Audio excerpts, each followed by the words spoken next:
രാവ് നമ്മൾ ഒരിക്കലും അശ്രദ്ധമാക്കി കളയാൻ പാടില്ല. കാരണം ലാ യുറദ്ദു ഫീഹി ദുആഉൻ ഫിദ്ദുനിയ വൽ ആഖിറ എന്നാണ്. അതായത് ദുആക്ക് ഉത്തരം കിട്ടുന്ന 5 രാവുകളിൽ വളരെ പ്രാധാന്യമുള്ള രാവാണ് റജബ് മാസത്തിന്റെ ആദ്യത്തെ രാവ്. അതുകൊണ്ട് എൻ്റെ ഉമ്മമാരെ, എൻ്റെ ഉപ്പമാരെ, ആ കാര്യം മറന്നു പോവാൻ പാടില്ല.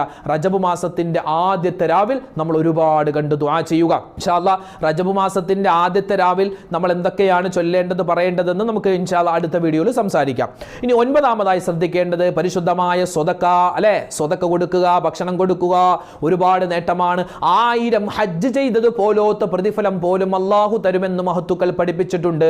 ഈ റജബ് മാസത്തിൽ സ്വതക്ക കൊടുത്താൽ, മറ്റുള്ളവർക്ക് ഭക്ഷണം കൊടുത്താൽ, അതായത് ഒരാൾ നോമ്പാണെന്ന് അറിഞ്ഞാൽ അയാൾക്ക് നോമ്പ് തുറക്കാനുള്ള എന്തെങ്കിലുമൊക്കെ സാധനം വാങ്ങിച്ചു കൊടുത്താൽ തന്നെ ഈ പ്രതിഫലം നമുക്ക് കിട്ടുന്നതാണ്. പിന്നെയോ 10ാമതായി നമ്മൾ ശ്രദ്ധിക്കേണ്ടത് പരിശുദ്ധമായ ഈ റജബ് മാസത്തിൽ ഒരു ദിക്ർ നമ്മൾ മറന്നു പോവാൻ പാടില്ല.